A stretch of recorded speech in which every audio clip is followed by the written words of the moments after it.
Tubas y Tubos, episodio 370. Muy buenos días a todos, bienvenidos a Tubas y Tubos, el programa, el podcast en el que hablamos de la tuba, el bombardín y los instrumentos de viento metal, pero también un podcast dedicado a reflexionar sobre los retos de la educación musical en el siglo XXI y todo lo que tiene que ver con el emprendimiento de nuestro sector. Hoy episodio 370 del jueves 13 de marzo de 2025, en el que responderé a vuestras preguntas, que ya tengo varias acumuladas. Pero antes y como siempre os quiero invitar a que os suscribáis a mi newsletter.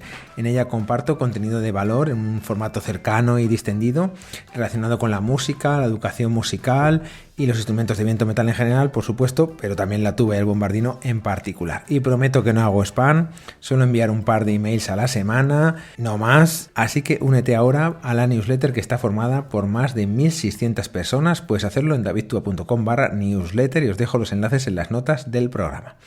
Y abordamos la primera pregunta, que es de Arci. Hola David, me gusta mucho tu trabajo y quería preguntarte cuál es la diferencia entre un bombardino en do y en si bemol. Soy nueva en esto y no sé cuál comprar. Bueno, muchísimas gracias por tus palabras y por tu pregunta. Y son dos las diferencias más importantes entre los bombardinos en do y si bemol. Bueno, la primera es que los bombardinos en si bemol, pues a nivel sonoro, tienen un sonido más profundo y bonito a lo largo de todo el registro. Y esta, pues seguramente es una de las razones por las que está totalmente extendido a nivel nacional e internacional. Sí que es verdad que en España todavía siguen quedando algunos bombardinos en do, pero la verdad que ya yo los veo cada vez menos. Y la segunda es la digitación, que cambia de uno a otro, ¿no? Por ejemplo, en el caso del bombardino del do, la nota do se toca al aire, es decir, sin apretar ninguna válvula. Por el contrario, en el bombardino si bemol, esta nota es la que sale al aire, el si bemol, ¿no? Por lo que la digitación que se usa es totalmente distinta. Mi recomendación es que te compres un bombardino en si bemol compensado y además usando la digitación correspondiente al instrumento no transpositor que es, ¿no? Entonces aquí, si quieres saber más para que lo estudies en profundidad, te dejo un artículo al respecto titulado Las dos formas de tocar un bombardino, que puedes encontrar en mi blog y te dejo los enlaces en las notas del programa, ¿vale? Ahí vas a entender muy bien cómo dentro de los bombardinos en si bemol hay dos formas de tocarlos, como instrumento transpositor o como instrumento no transpositor, ¿vale? Yo creo que eso te va a ayudar. Pero ya te digo que en mi opinión es bombardino en si bemol. Y ahora abordamos los bombardinos que puedes comprar. Como ya he dicho antes, bombardino en si bemol y compensado, ¿vale? Ya que así tienes un instrumento que te va a servir para muchísimo tiempo. Aquí la clave es el presupuesto, entonces te voy a dar algunas opciones. Si tienes un presupuesto de entre unos 1.500 y 2.000 euros, pues puedes valorar modelos como el MTP 115, que está disponible en la web de Sangansa. Si tienes un presupuesto menor, bueno, pues ahí, por ejemplo, entre 600 y 800 euros están los Monzani, que son ideales para empezar, funcionan bastante bien y la verdad que todos los profesores estamos muy contentos con este instrumento que, bueno, por una cantidad bastante razonable es ideal para empezar. ¿Que tu presupuesto es menor aún? Bueno, pues podrías valorar cogerte un bombardino de plástico que ronda los 400 euros, pero no es lo que yo recomiendo para empezar, ¿no? Porque, bueno, lo mejor es instrumento de metal. Pero bueno, en el caso de que sea imposible acceder a un presupuesto de 600 o 800 euros, pues puedes empezar por el instrumento de plástico, el bombardino de plástico, pero siempre tienes que tener mucho cuidado porque son bastante frágiles, ¿vale? Así que espero haberte sido de utilidad y seguimos con la segunda pregunta, que es de Isabel. Hola David, mi nombre es Isabel, toco el clarinete y estoy cursando estudios en un conservatorio superior. Hace tiempo que te sigo y me parece muy interesante el contenido que compartes. En mi caso, el que está más enfocado a los músicos en general. Muchas gracias por todo tu trabajo. Pues nada, un placer, Isabel. Me atrevo a contactarte para ver si puedes arrojarme un poco de luz sobre un tema que me preocupa un poco. Resulta que encuentro que mi entorno musical, principalmente en el conservatorio, pero no solo allí, se critica mucho a otras personas, tanto compañeros de la especialidad como a profesores. Y como puedes suponer, pues esto no me gusta, ya que me perjudica, me hace sentir mal y también entiendo que si mi entorno critica es muy posible que con el tiempo yo termine haciendo lo mismo y como comprenderás, pues quiero evitarlo a toda costa. ¿Qué me recomiendas? Bueno, Isabel, pues como ya he dicho antes, muchísimas gracias por tus palabras y por tu interesante pregunta, me parece una preguntaza en toda línea. Lo primero es decirte que estás enfrentando una situación bastante común en los entornos musicales, especialmente en instituciones de alto rendimiento como son los conservatorios. Se ha instaurado o está instaurada la cultura de la crítica constante, en muchos casos o en la mayoría destructiva.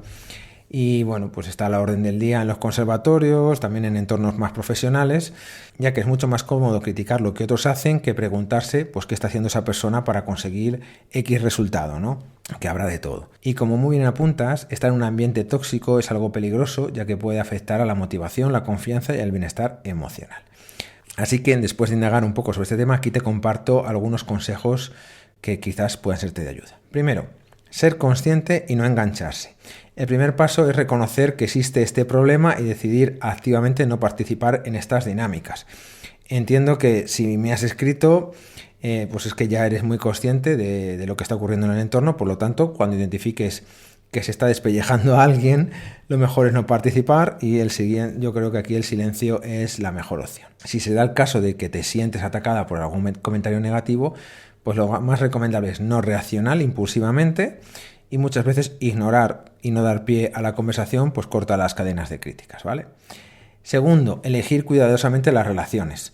Por supuesto, es capital rodearse de personas y compañeros que compartan valores similares. Es verdad que no siempre es posible evitar a ciertos compañeros, pero yo creo que sí se puede elegir con quién se pasa más tiempo o no. Mi recomendación aquí es buscar amistades y colegas que tengan una actitud constructiva y que vean la música como una colaboración, no como una competencia. Vamos, lo que siempre digo, sumar y no restar. Para mí esta actitud siempre me ha dado excelentes resultados. Es más, yo he apoyado a personas que sé de primera mano que me han criticado y claro está, pues cuando me han visto allí apoyando y sumando, pues su cara ha sido un poema. Tercero, cambiar de conversación o redirigir el tema. Si ves que alguien empieza a criticar a otra persona, hay que intentar pues cambiar el tema sutilmente. Por ejemplo, abro comillas, sí, aunque la verdad es que su última interpretación me pareció interesante en algunos aspectos. Dice otra idea. Bueno, cada uno está en su proceso, ¿verdad? ¿No? Viste su última audición o su última interpretación, pues me pareció que lo hizo muy bien. Y es que pues muchas veces la crítica es tan solo un hábito inconsciente fruto de frustraciones personales mal gestionadas, por lo que desviar la conversación puede ayudar a que los demás lo noten y bueno, empiecen a reflexionar al respecto. Cuarto, practicar la asertividad. Y es que si la crítica se vuelve demasiado frecuente o dañina, se puede hacer un comentario asertivo como, abro comillas, prefiero no hablar mal de compañeros, todos tenemos nuestros días buenos y malos. Otra idea, me siento incómoda cuando la conversación gira en torno a críticas destructivas. Quinto, cuidar el pensamiento propio, ya que es importante reflexionar sobre lo que se ha dicho en una determinada conversación y cuáles han sido nuestros pensamientos al respecto, ya que nos puede ayudar a no caer en esta dinámica de crítica. Sexto, crear pequeños espacios positivos. Si es posible, es ideal fomentar un ambiente diferente con algunos compañeros afines, donde se valore el esfuerzo, el respeto y el crecimiento mutuo. La idea es iniciar conversaciones sobre música, repertorio, técnica, en lugar de dar opiniones sobre las personas. Punto 7. Recordar el objetivo final. Y es que desde dentro a veces no se es muy consciente, y lo digo por experiencia propia, pero los años de conservatorio son una etapa de formación, pero no definen en absoluto, reitero, no definen en absoluto la carrera ni la vida personal.